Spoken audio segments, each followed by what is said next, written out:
The big news is the Bybit hack. Biggest hack to date, 1.4 bill US, suspectedly or purportedly North Korea. SEC is looking likely to drop their court cases against OpenSea, so the NFT marketplace, and also Coinbase. What if this is the most bullish thing for ETH in some ways? Because you've got one party that's got 1.5 bill worth of ETH that they potentially can't move because it's too hot, and every exchange will probably bar them from being able to withdraw it.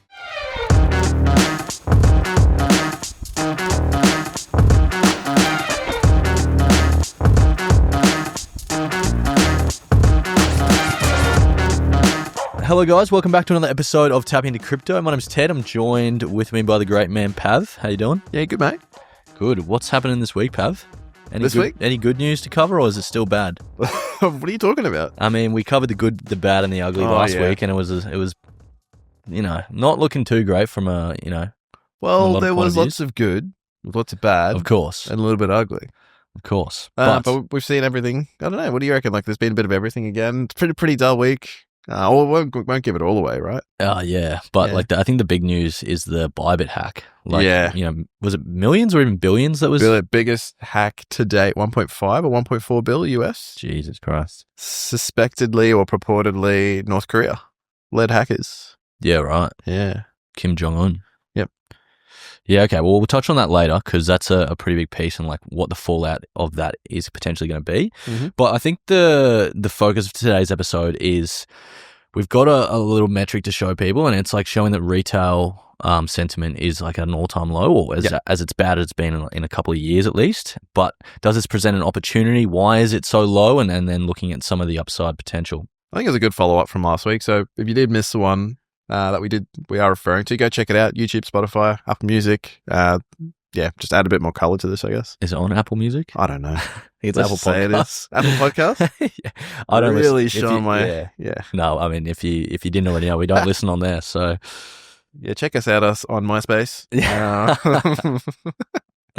Very good. So I guess today's message is all about the sentiment in crypto is almost an all-time low, but is there opportunity there? And so we're going to unpack that. So what we're really referring to is Bitwise, who are an asset manager who have their own Bitcoin ETF, have this sentiment score, which they use on-chain data and derivative analytics, stuff that's too complex for us. But they show a nice little chart of where sort of the mood around crypto is, and it's a good sort of sentiment checker on particularly the retail market. Yep. And it's showing levels that despite we almost hit new all-time highs sort of start of the year, we're at levels not seen since November 22 around the FTX stuff. We did have a small spike last year, but I think that was to do with a geopolitical issue. So this is more, just it's really dropped, and we haven't seen this in a long time. So I guess why is that? Because we've talked about it a lot. The actual fundamentals of crypto have never been stronger, right? In terms of institutional adoption, also countries adopting it, particularly Bitcoin. But I guess we want to understand why retail sentiment is so low. Because anecdotally, I know a lot of my friends and family don't talk about it nearly as much, as opposed to say in November last year when Trump got elected, start of this year as well. So we're going to try and understand why that's the case, unpacking sort of the key bad news that might be triggering that. But first of all, I think a big thing for why retail sentiment's so low compared to say institutional adoption is still quite an appetite for that, is because of altcoin performance, right? I think you called it out. Yeah. Yeah. Perfectly.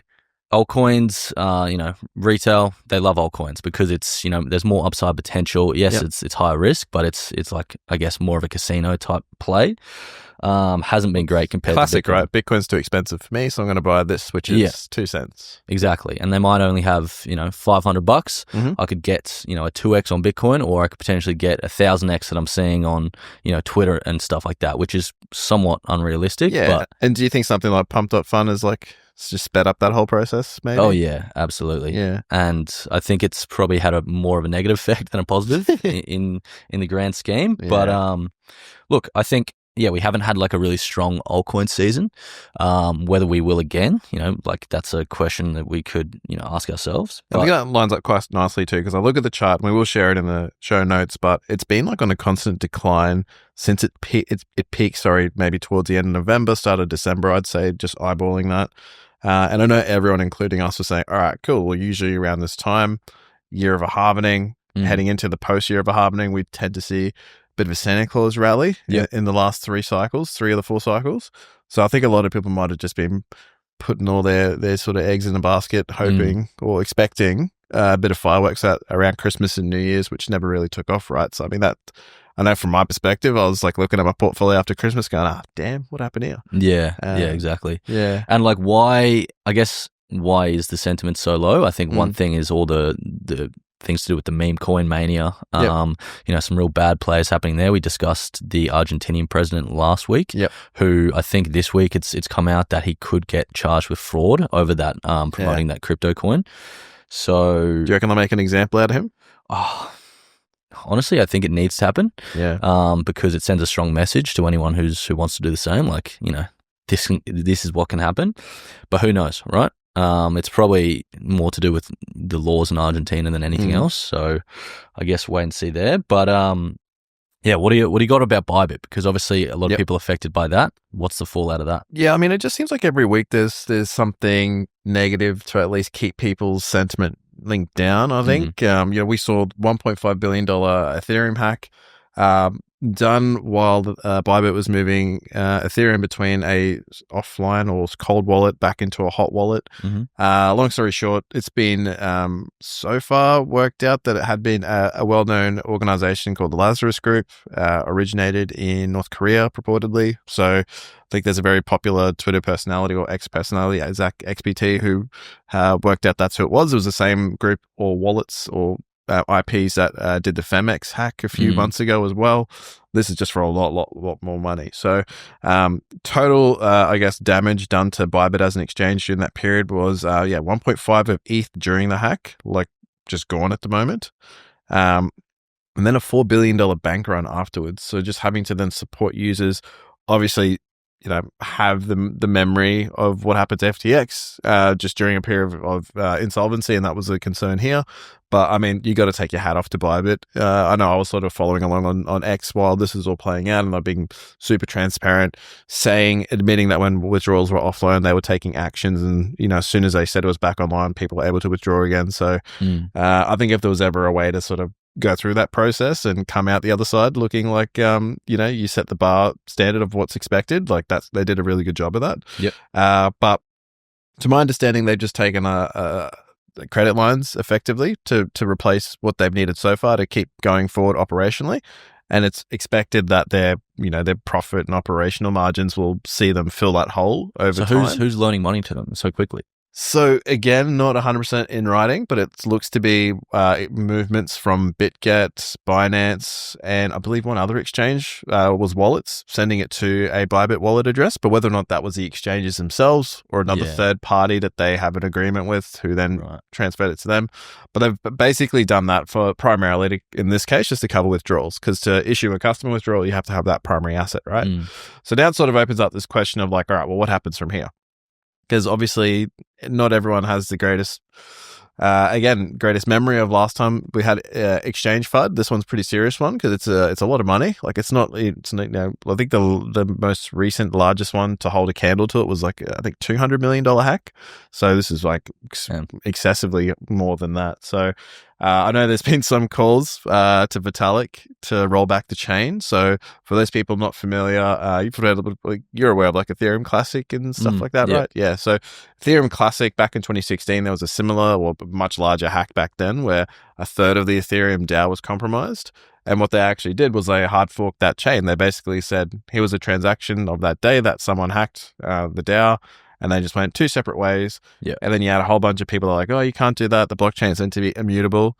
That's continued and now is known as the Ethereum Classic chain. And then you had the Ethereum chain that we know today go off on the other direction where they recovered the funds. So I don't know if they'll entertain it this time around. Yes, it's a lot of money. Yes, it could be potentially funding terrorism. But I mean, Ethereum is a much, much bigger sort of platform and ecosystem than what it was back then. Trillions of dollars. Like, think of the implications of forking the chain now when it's, almost $1 trillion in market cap. Yeah. And it's like, what happens to that chain and what direction does it take? Compared to like the the main focus of Ethereum. That's right. So, I mean, it leaves obviously a lot of questions to be asked of where to from here, but it seems like, at least from what we can see, the first things you'd worry about is, can people get their money out of the exchange? Like, yes, they've plugged that hole. Now the second piece of the puzzle is how they're going to make up that shortfall. I know they've got a bounty out at the moment. I think it's for 140 mil to anyone that can sort of help and efforts to recover those funds. Yeah, right. So just your classic bounty there. Just before you go on, I saw a funny thing on Twitter. It was like Kim Jong-un from North Korea has announced a $1.5 billion ETH stockpile just to, strategic reserve. Yeah, just a strategic reserve, compete with the US. Oh, God. Oh, it was good for that, at least. Good memes on the weekend. Exactly. Man. But what does this mean for ETH long term? Like, I guess if you're affected by the Bybit hack itself, like, not great, but it looks like you'll get paid back. But what's the implications on ETH? Well, I had this funny take. I think I was talking to you this morning. Like, what if this is the most bullish thing for ETH in some ways? Because you've got one party that's got 1.5 bill worth of ETH that they potentially can't move because it's too hot. And every exchange will probably bar them from being able to withdraw it because they'll probably get sanctioned by some sort of government body. So then all of a sudden you've got 1.5 locked up that won't be able to move, let's say for a year or two. Yeah. And then you've got Bybit who need to basically build up that balance sheet again. So, do they over the next 12 months go and have to buy 1.5 billion to make up that hole? Like, that's a fair bit of buying power, and 1.5 bill removed out of circulation technically. A bit of a weird way to look at it, but it's interesting. I'm not familiar with these sort of situations at all. What is like the likelihood of that happening? What, them recovering? Of either them getting the crypto, like what's the realistic thing to happen from here? Like, do you think they'll get the ETH back without actually having to buy it back? It's just such a large amount. I wonder if there will be something that people just don't expect. Like, maybe it does come back because maybe North Korea just don't want, if it is again, like it's 100% this group and it's with this country, could there be other sanctions applied to them because they're doing this? And hey, you don't get this until you give this back type of situation, some sort of political row. Who knows? Like, it's more than a couple of mil, right? So that's why maybe it's got some different optics to it. Yeah. Because I think the global concern would be, okay, well, they might be funding terrorism with this. Like, maybe. Like, that's what all sort of compliance is for, really, to sort of mitigate the risk and to others. But they probably wish they stole Solana. Oh, there you go.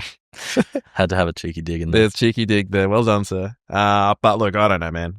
This is just guessing games. Yeah. I am honestly pretty impressed that the market didn't dive off a cliff. Like, it doesn't look too strong right now, like just looking at it this morning. But I mean, at the time, we saw what Donald Trump tariffs did to the market. I mean, the market absolutely fell apart. Yeah. 20% nosedive across most assets. Yep.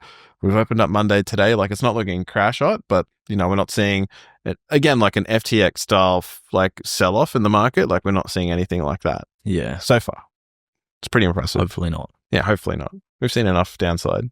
Yeah. But again, like, just another thing not really adding too much positive sentiment right now. I mean, if you're looking at the space, been thinking about getting in, yes, the market's been sliding, and now you see something like this, you're just like, what's going on? Like, all right, well, I've got a positive one to follow up on. Is SEC has dropped, or is looking likely to drop their court cases against the OpenSea, so the NFT marketplace, and also Coinbase. So that's huge. They basically said in principle, which they're going to commit to it.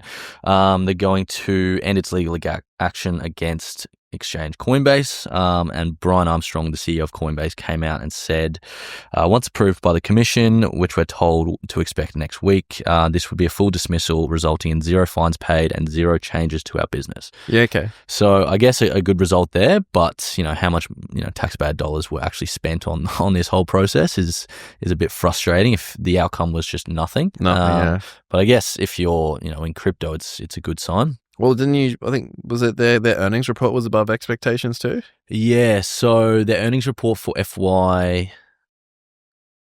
Sorry, when did they put out their earnings reports? I don't know. But the last earnings report, annual earnings report they put out was they had like a 115% increase year on year in terms of earnings. Yeah. I mean, we'd probably expect an increase regardless because of, the way the market's played out. But that's a pretty massive leap up. But the stock price hasn't massively reflected that, I guess. But because there's, Robinhood has really put a focus on, crypto and they've seen like a 700% increase in profits from crypto. So Jeez. they're a bit of a competitor there. And then also on Robinhood, I saw they're actually using stable coins within their day-to-day business operations that aren't necessarily tied to crypto. Interesting. So yeah, I think, and what is interesting is like there's new legislation out about stable coins that could mean a bit more focus on ETH and Solana in the coming years. I mean, it's just a good sign for like ecosystems like that, right? Because they often rely on stable coins, DeFi in particular. So I think that is all leading to a positive environment for stable coins. Okay. I guess on the topic of stablecoins as well, I mean, the other piece of information I have, again, we're talking about sentiment's all-time low. Does this present opportunity? I mean, the market definitely is positioning in such a sense that it's waiting for an opportunity to jump at. So stablecoins, there is quite an amassed amount on the sidelines right now. I think the stablecoin market cap has grown about $11 billion in the last 30 days, 5.3 of which, when we're looking at USDC or Circle stablecoin, has been minted in the last 30 days. And that's including USDC that's been issued and burnt.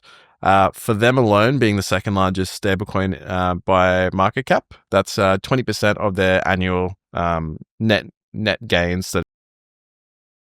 So pretty significant amount coming onto the markets in the last couple of weeks, even with all this negative sentiment. Does that mean, because obviously a stable coin remains stable, it doesn't go up in value? What does that mean in terms of like the market cap increasing? Like, why does that happen? Well, in the past, it has basically been an early sign, if you look at it historically, of the market being ready to essentially deploy it into risk. So that's what we have seen in the past. So that's what we'd expect to see again, in my opinion, until we don't. And the way that we would reflect that, I guess we just start to see, you can measure stablecoin dominance in the market the same way we can, like Bitcoin dominance, which we have as well, on the show talked about. So when that starts to run down, but the market cap stays the same or keeps increasing, that kind of suggests that those stablecoins that are entering, or that people maybe had sold off risk into stablecoins, it's going back into those risk assets, right? So that's also like another key sort of signal we'd be looking for, just to understand like when is that sentiment in the market shifting. It's when the market's more comfortable to be on risk rather than be sitting flat and neutral, in this case in stablecoins. So people aren't necessarily selling out their crypto for fiat currency. They're sitting on the sidelines in stablecoins waiting for an opportunity. That's right. And there's a reason why some stablecoins, obviously the amount increases, like we talked about. There'll be a bunch of people just selling crypto, just sitting flat in something that's not going to take any exposure. It's not going to fluctuate. It's just going to sit pegged to the US dollar. But in this case, we're talking about there's actually more minting occurring, and specifically in the last 30 days, more than what we'd see regularly. So that's kind of a bit of a positive tailwind, I feel. Unfortunately, with this process, like USDC is probably the most transparent. We can't see the same sort of data from USDT as clearly to sort of follow the cookie crumb trail. But again, if we're talking about number 2 on the market showing growth, that's a good sign from my perspective. So again, I like to think of that as personally just there might be some dry powder entering the market, waiting for that opportunity. Money coming into the market, it's a good thing. It's liquidity, right? And the same way we sort of see that for our broader markets and the crypto markets, this is like a nice local way we can measure if there's more money coming in that's going to maybe look to deploy into risk on, which would be good. Yeah, massive. Speaking of like the whole retail versus, I guess, institutional argument, I saw a good stat that one of the biggest holders of the BlackRock Bitcoin ETF is the Abu Dhabi Wealth Fund, and they own like $460 million in this ETF, which is obviously massive, and they're looking to increase their exposure to that as well. Another one's like the Montreal Bank, so a massive bank coming out of Canada, is one of the biggest holders of that BlackRock ETF. So I guess while, retail sits on the sidelines and isn't really, because altcoins aren't doing much, these, the smart money, we call it, is really seeing this as an opportunity to buy low. So I mean, if the US come good on their strategic reserve idea, I mean, everyone's just at some point going to be saying to themselves, am I buying before or after the US starts buying? Yeah, exactly.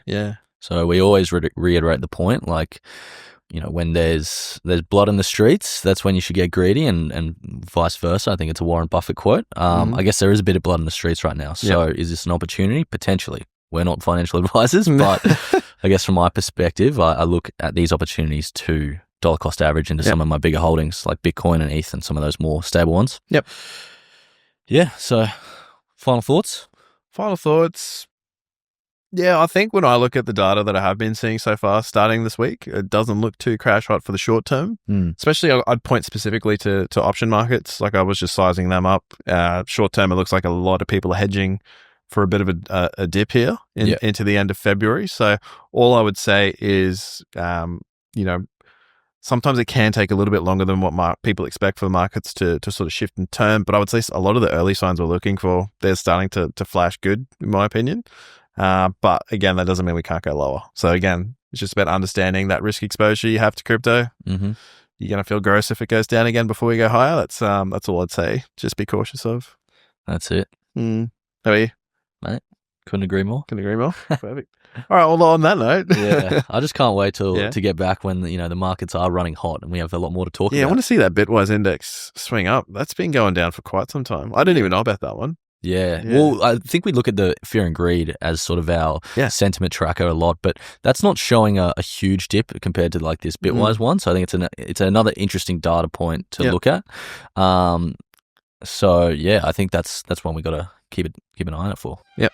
Agreed. Thank you for listening, guys. This is about the third time we tried to record this outro. Can't do that one. Pav keeps messing up. So hope you liked it, and catch you next week. Cheers, guys.